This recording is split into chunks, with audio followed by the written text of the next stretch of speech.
Miami Hurricanes football has starting jobs up for grabs. Will any of those be decided in the spring?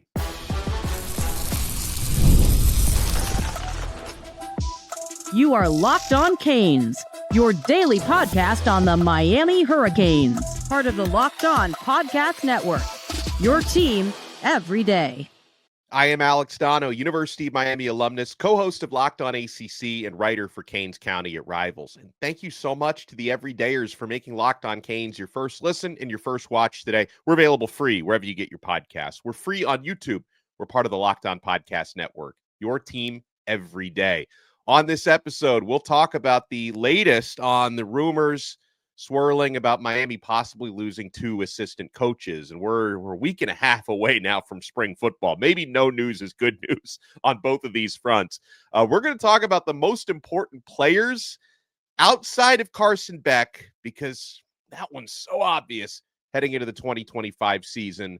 We'll talk about pivotal spring football battles. Now, to answer my own question, absolutely not. Absolutely no will any starting jobs be decided in spring. That's not the mentality that Mario Cristobal has. It's certainly not the mentality of the position coaches. Battles for starting jobs are ongoing, in some cases even into the season.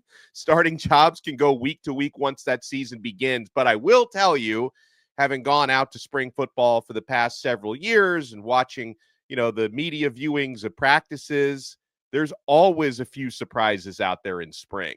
Like Elijah Lofton last year, lining up at multiple positions, getting an idea of what he can do. Cameron Bobby Pruitt had a really good spring, Cole McConaughey. So there's always going to be players out there that surprise you, good or bad. And so it can go a long way. Laying down those foundations for potentially grabbing a starting job or a rotational job, that can absolutely happen in spring football. So let's talk about some of these spring position battles. Got a question from a Locked On Canes insider, John in Tampa, who says, what I would really like to know with spring ball getting so close is what position battles will be the most relevant when it comes to whoever wins in the spring having a great chance to start or have consistent playing time in the fall. First, let me repeat for those who forgot, spring football is starting March 3rd. Monday, March 3rd, 11 days away from spring ball getting underway at Green Tree. In terms of position battles, here's the handful that I'm most interested in. I'll start with defensive tackle because and again, starting jobs can be fluid. Mario Cristobal's mentality is you have to earn it in every single rep, every single practice.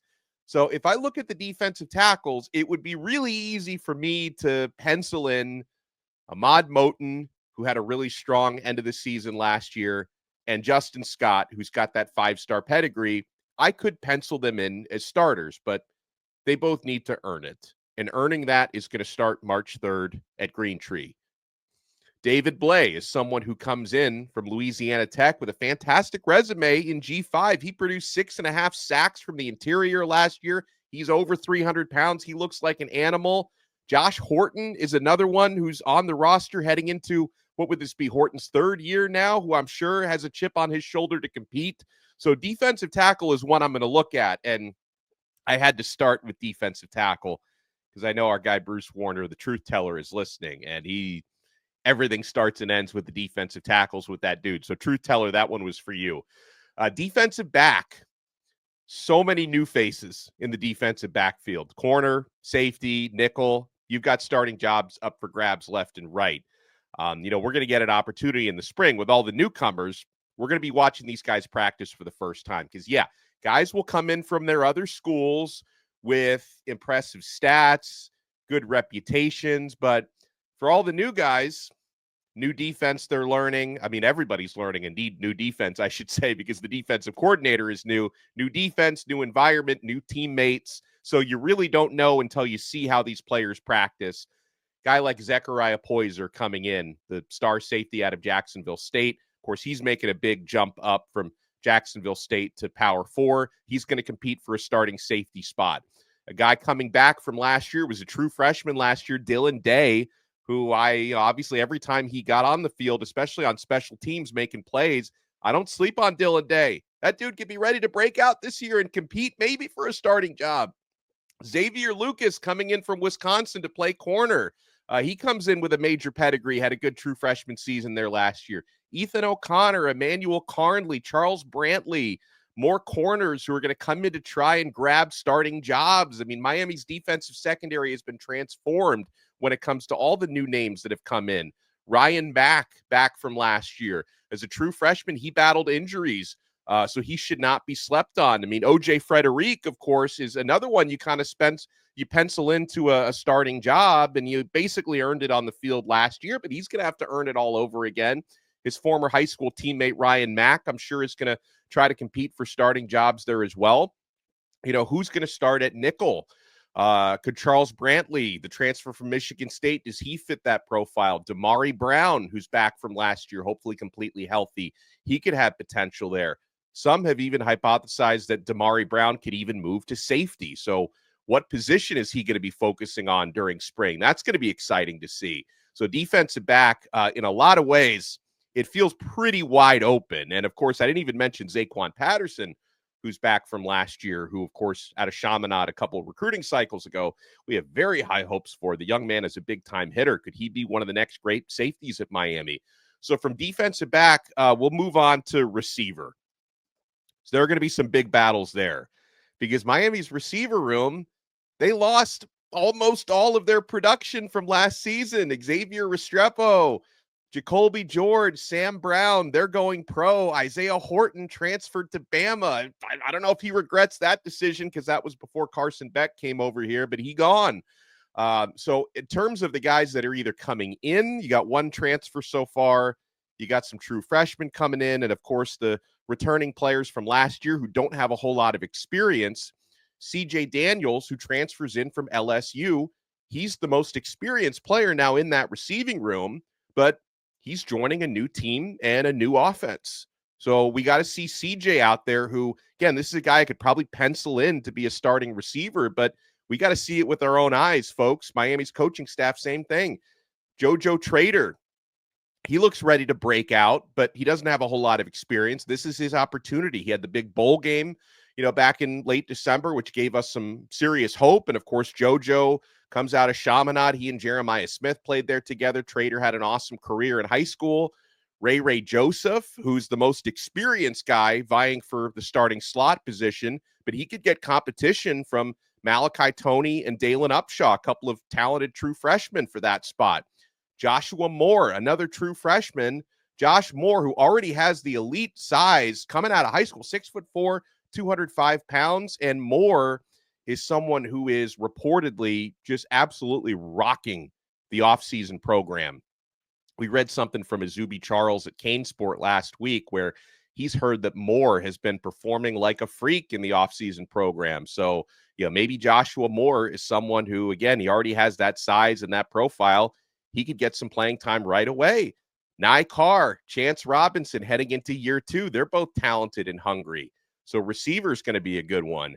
I know this is not obviously a starting job to look at, but the backup quarterbacks, they're going to be interesting to watch, folks, because Carson Beck is, likely to miss spring football or at least not be a full participant. I'm sure we'll see Beck out there, doing whatever he can and, doing some conditioning stuff out there with his teammates. But with Beck not expected to be a full participant, we're going to get that look at Emory Williams. Can he brush off that poor performance from the bowl game? He's the most experienced guy now in the room. Judd Anderson heading into his second year. Highly touted true freshman Luke Nickel. So seeing those three guys out there in spring, that's going to show us two things. A, who looks like the backup for the 2025 season, and B, who looks like the heir apparent to start the following year. And the two of those things are not necessarily the same. That could be two different guys who fill those roles, or let's say if Luke Nickel were to, perform so well and win the backup job, he could, kill two of those birds with one stone. So those are the spots that I'm going to be really anxiously looking at when spring football begins. So you guys let me know. Who did I leave out? Players, position battles you thought I left out, and the ones that are going to be the most pivotal when spring football begins. And folks, we're going to answer more questions when we come back from the Locked On Canes Insiders. If you want to become an insider, click the link in the show description below. Try it free for 14 days. You get text messages directly from my phone to yours. with breaking news, recruiting scoops, one-on-one questions and answers. You guys can text me, of course, on the service as well. Try it free for 14 days. And then if you like it, you can opt in for $4.99 a month. We try to give you a lot of added value on there on the Locked On Canes Insiders chat. Who are the 3 key players for next season? Outside of Carson Beck, who are the 3 key Canes who are going to hopefully lead Miami to double-digit wins, an ACC championship, and a college football playoff berth? You want to keep it locked right here on Locked On Canes. Guys, Roy is changing the game. The future of college sports is here, and it's transparent. Before the Roy app, NIL negotiations often happened under the table, and fans didn't have a clear way to directly support the athletes they love. Now, with Roy, you get to be part of the change and support Miami Hurricanes athletes in the most transparent way possible. Roy, the NIL app, allows you to choose the player you want to support, decide how much to contribute, and receive exclusive contents from the athletes you back. The best part, if your player transfers somewhere else, you get your money back. It's a risk-free way to show your support. The Roy app is giving fans control. No more uncertainty. Now you can provide transparent, impactful support and help shape the team and the future of college sports with your contributions. Download the Roy app now from the App Store and start backing Miami athletes the way they deserve with transparency, trust, and real impact. This is the future of college sports. Join it now by downloading Roy, that's ROY, and support your favorite players.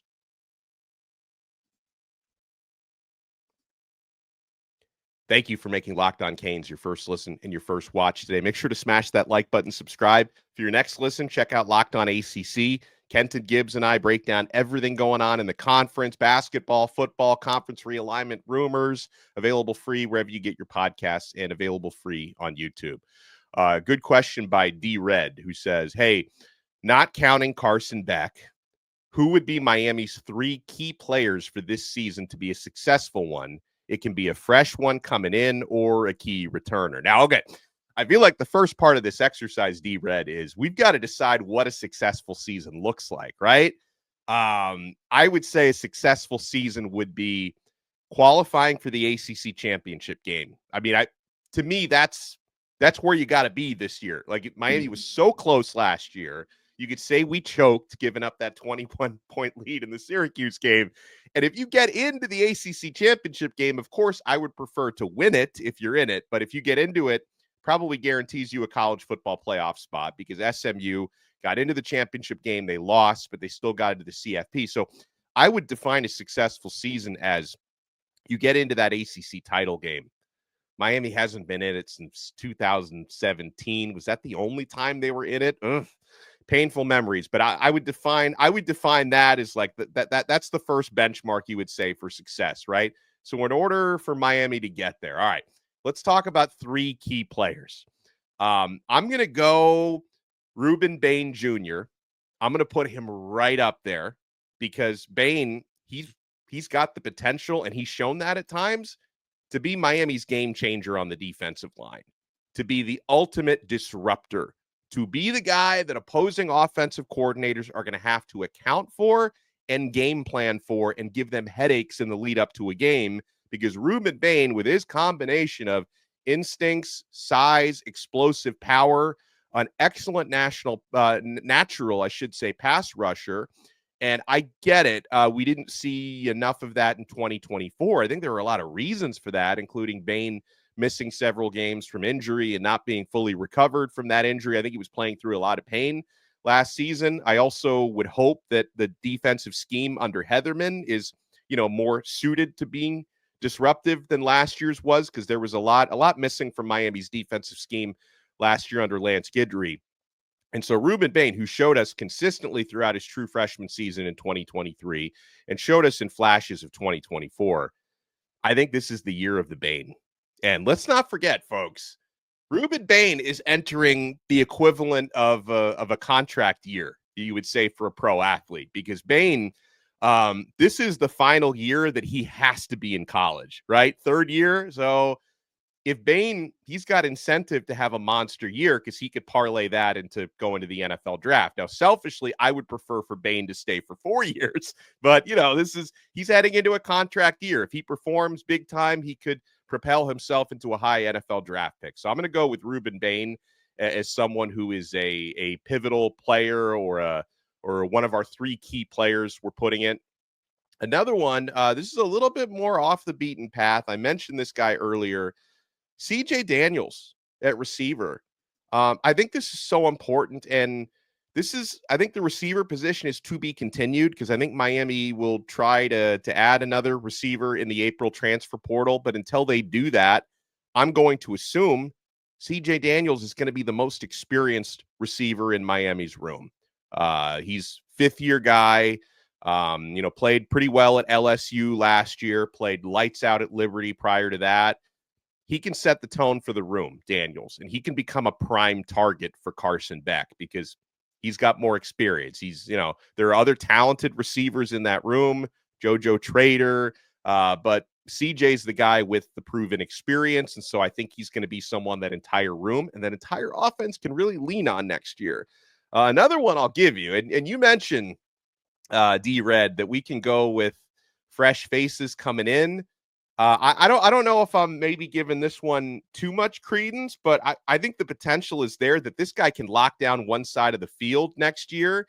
I'm going to say Xavier Lucas is someone transferring in who can really fortify Miami's defensive backfield because like OJ Frederique, who's also incredibly important, for the most part last season, was locking down opposing receivers. The Syracuse game I know stood out as a negative. He struggled in that game as Miami's entire defense did. But outside of that, OJ Frederique was one of the better corners, especially one of the better young corners in the country last season, but didn't have any help.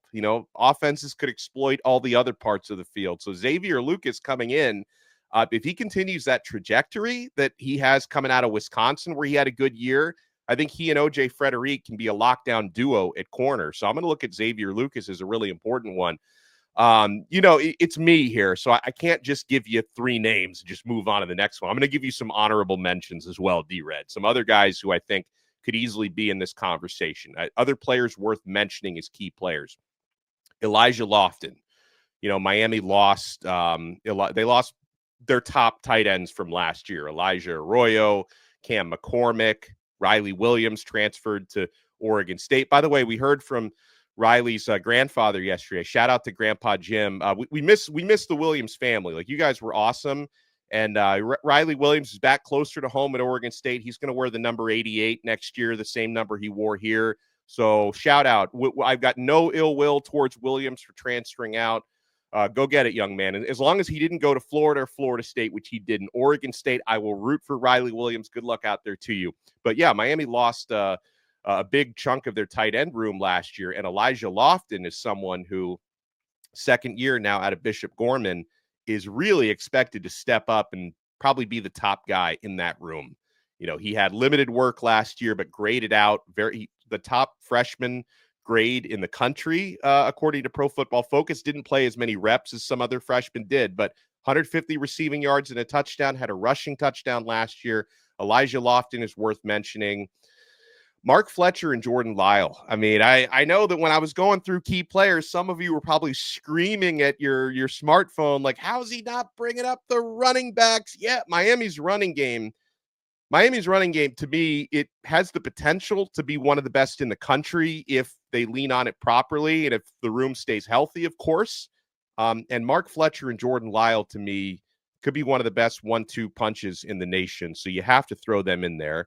I really think you have to throw in the entire offensive line, especially James Brockermeyer, because he's the only new guy, right? The other projected starters, Markel Bell, Matt McCoy, Inez Cooper, CeCe Maui-Noah, the other projected starters, you have all been here for last year or multiple years for most of them. So James Brockermeyer, the new, one-and-done center who's going to be replacing Zach Carpenter, who did a good job last year. Brockermeyer is going to be one of the key players. And, of course, center, his relationship with Carson Beck is going to be really important. And I'll also throw a shout-out to Wesley Basaint at linebacker.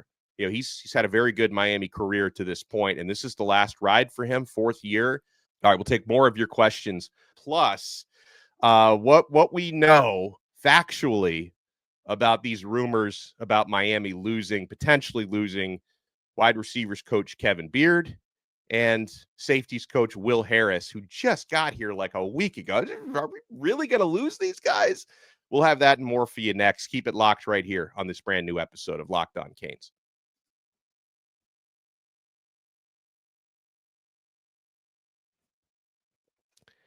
Thank you for making Locked On Canes your first listen and your first watch today. For your next listen, make sure you check out Locked On College Football. Spencer McLaughlin does an awesome job taking you through the offseason. I mean, from transfer portal, NIL, expectations for next year. Give Spencer a listen. Locked On College Football, available like this show, free wherever you get your podcasts, and available free on YouTube.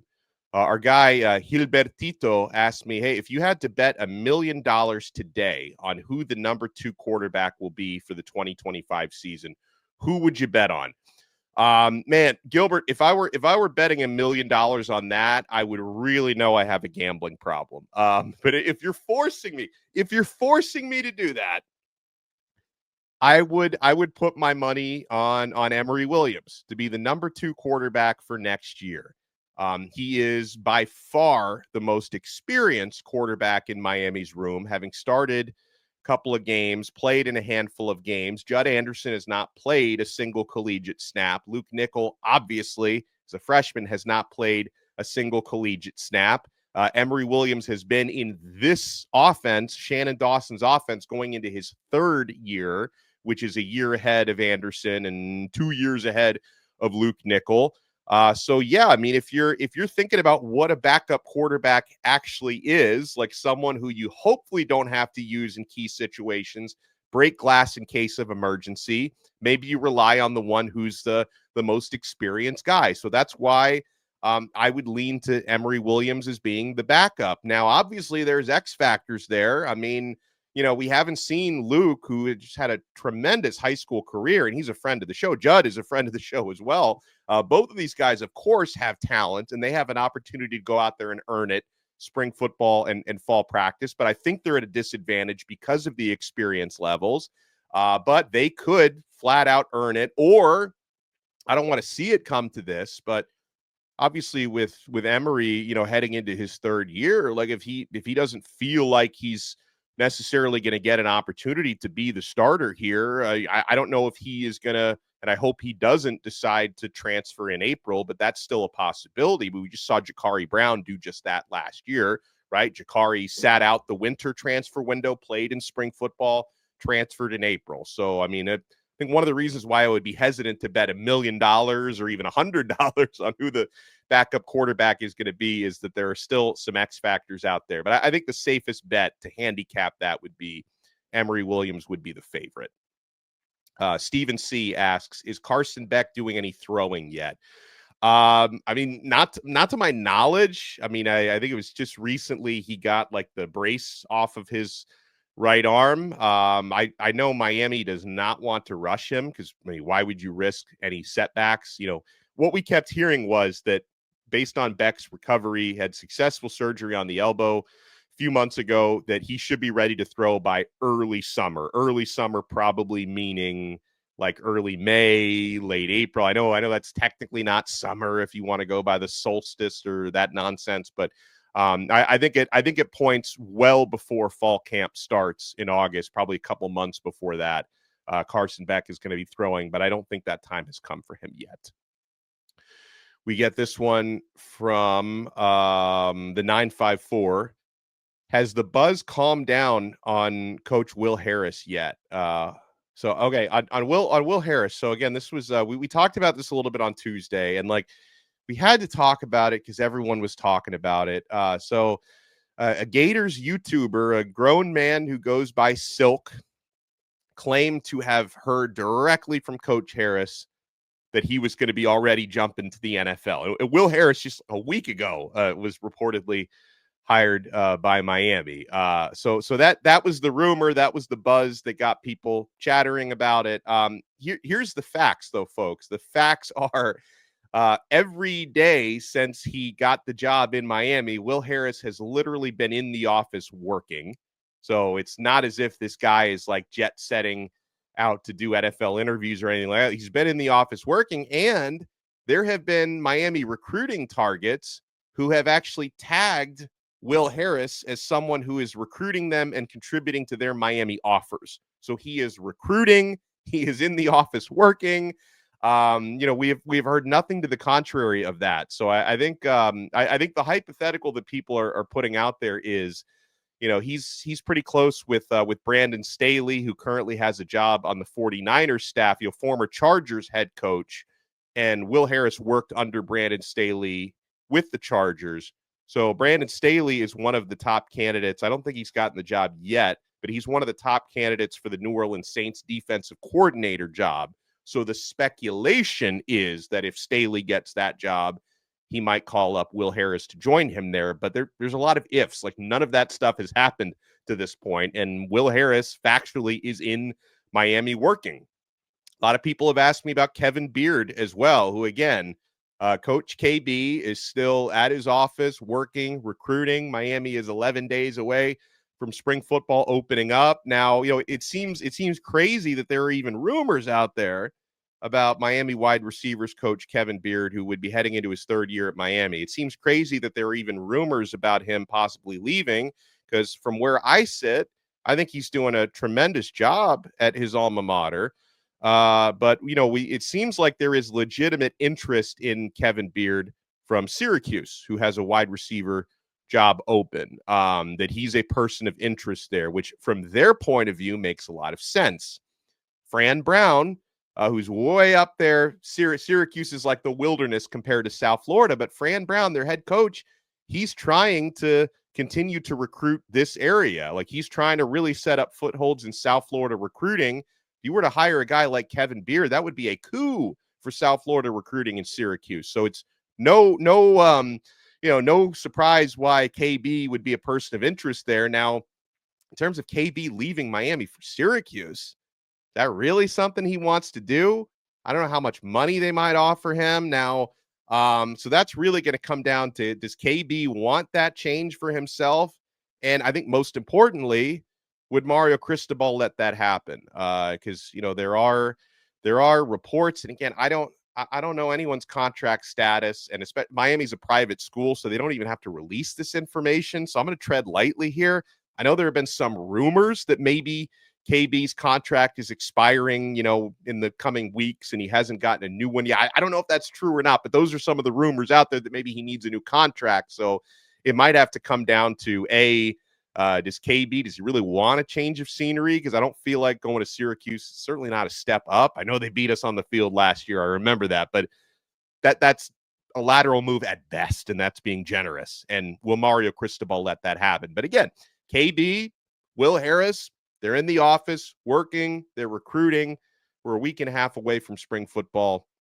Those are the facts that right now, Miami's coaching staff is 100% complete. And I don't see that changing. At least I hope it doesn't change. Because again, you don't really want to be looking for new assistant coaches like right before spring football starts. So hopefully everybody sticks around and it's all one big happy family. We get this question: what are your projected totals for Carson Beck next year? I will go 3,800 yards, 30 touchdowns, 9 interceptions.